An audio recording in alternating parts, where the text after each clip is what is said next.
విజయనగరం జిల్లా గంట్యాడ మండలంలో ఆదివారం స్కూటీ, బైక్ ఢీకొన్న ఘటనలో ఒక వ్యక్తి మృతి చెందగా ఇద్దరికి తీవ్ర గాయాలయ్యాయి. సమాచారం అందుకున్న గంట్యాడ పోలీసులు ఘటనా స్థలానికి చేరుకొని క్షతగాత్రులను జిల్లా కేంద్ర ఆసుపత్రికి తరలించారు. ప్రమాదంపై కేసు నమోదు చేసి దర్యాప్తు చేస్తున్నారు.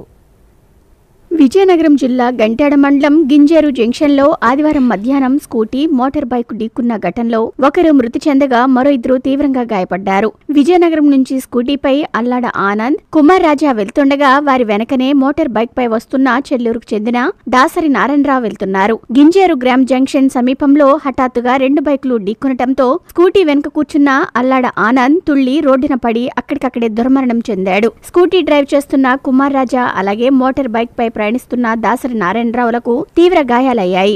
గంట్యాడ 108 వాహనంలో క్షతగాత్రులను జిల్లా కేంద్ర ఆసుపత్రికి తరలించారు. ప్రమాద సమాచారం అందుకున్న గంట్యాడ ఎస్ఐ సాయికృష్ణ, పోలీస్ సిబ్బంది ఘటనా స్థలానికి చేరుకొని దర్యాప్తు చేస్తున్నారు.